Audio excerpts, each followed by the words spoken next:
Paroles d'Évangile. Je vous propose d'écouter quelques extraits de la parole de Dieu, lus par François F.L. Cateau.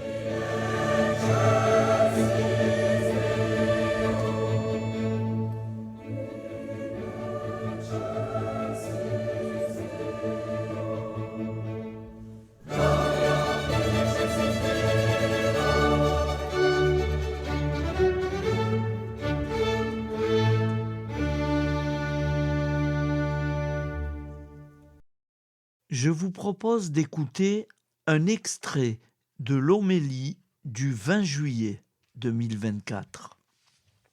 Jésus, une fois encore, est attaqué par les siens. Mais il ne discute pas, il n'agit pas en cachette, et il a toujours enseigné ouvertement dans les synagogues. Que ceux qui ont des oreilles entendent et reconnaissent le Messie de Dieu. Mais lui ne rentre pas dans les discussions sans fin avec ses détracteurs. Il ne se fait donc pas de propagande personnelle. Jésus est doux et humble de cœur. Il guérit les malades, mais il leur demande de ne pas le faire connaître. Il est venu inaugurer le royaume, révéler le visage du Père, pas se faire connaître pour ses propres œuvres. D'ailleurs, la très longue citation d'Isaïe le montre. Il ne fait rien d'autre qu'accomplir les Écritures. Le voici donc qui part. Il quitte l'intimité de la synagogue pour l'étendue du monde, les disputes avec les pharisiens pour la multitude qui l'attend. Beaucoup le suivirent, et il les guérit tous. Son cœur est large, ouvert pour accueillir toute détresse et pour soigner toute maladie. Jésus guérit tous ceux qui le suivent. Voilà une allusion claire au fait que nous avons tous besoin de la guérison du Seigneur, parce que nous sommes tous malades du péché et de ses conséquences.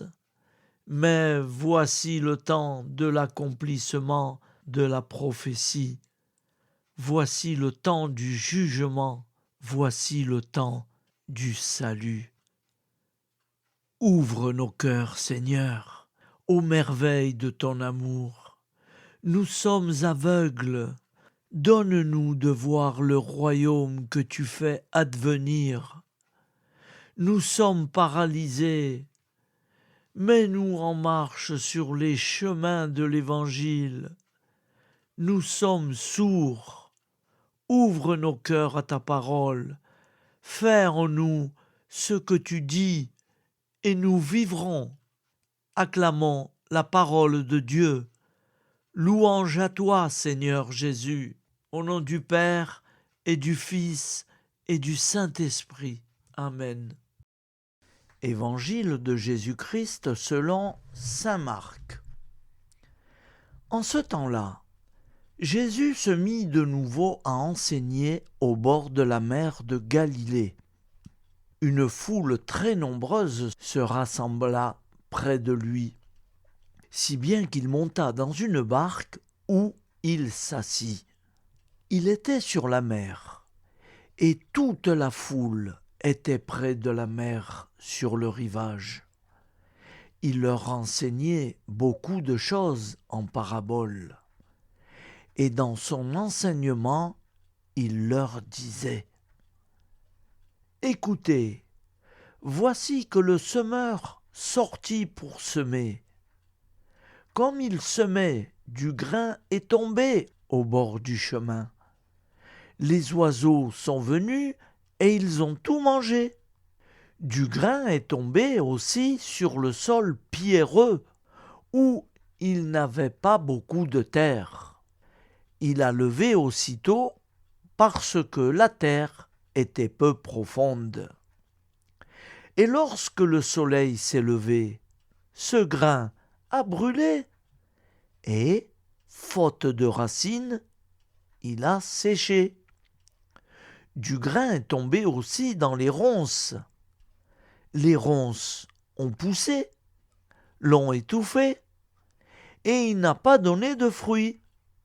Mais d'autres grains sont tombés dans la bonne terre. En se développant, ils ont donné du fruit en poussant et en se développant. Et ils ont produit 30, 60, 100 pour un.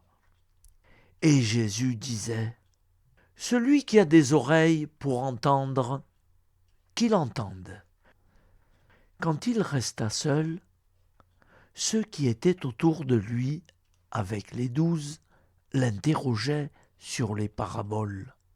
Il leur disait, « C'est à vous qui est donné le mystère du royaume de Dieu, mais à ceux qui sont dehors, tout se présente sous forme de paraboles. Et ainsi, comme dit le prophète, ils auront beau regarder de tous leurs yeux, ils ne verront pas. Ils auront beau écouter de toutes leurs oreilles, ils ne comprendront pas. Sinon, ils se convertiraient et recevraient le pardon. » Il leur dit encore, « Vous ne saisissez pas cette parabole ?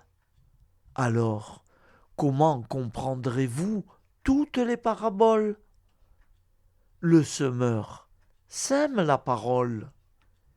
Il y a ceux qui, au bord du chemin où la parole est semée, quand ils l'entendent, Satan vient aussitôt et enlève la parole semée en eux. Et de même, il y a ceux qui ont reçu la semence dans les endroits pierreux. Ceux-là, quand ils entendent la parole, ils la reçoivent aussitôt avec joie. Mais ils n'ont pas en eux de racines. Ce sont les gens d'un moment que vienne la détresse ou la persécution à cause de la parole, ils trébuchent aussitôt. Et il y en a d'autres qui ont reçu la semence dans les ronces. Ceux-ci entendent la parole, mais les soucis du monde, la séduction de la richesse et toutes les autres convoitises les envahissent et étouffent la parole qui ne donne pas de fruits. Et il y a ceux qui ont reçu la semence dans la bonne terre. Ceux-là entendent la parole, ils l'accueillent et ils portent du fruit, 30, 60, 100 pour un. Acclamons la parole de Dieu. Louange à toi, Seigneur Jésus. Je vais vous donner la définition de Rabouni. Rabouni, pour les personnes qui ne savent pas ce que cela veut dire. Souvent, dans les évangiles, lorsqu'on s'adresse à Jésus, certaines personnes l'appellent Rabouni. Alors, ce mot est traduit par maître dans l'évangile. Jean 20,16.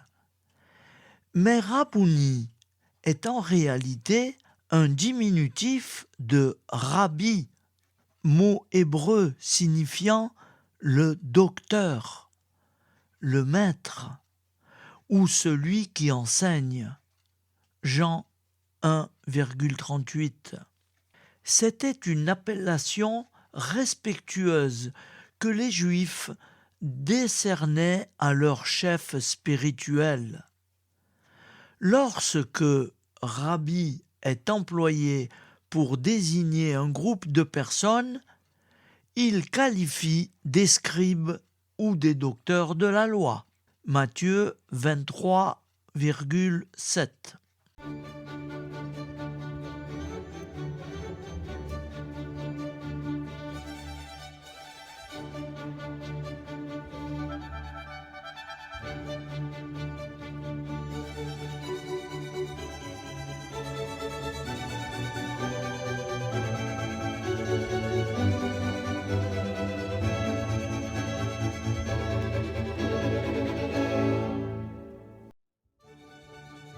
C'était quelques extraits de la parole de Dieu, lus par François F.L. Cateau.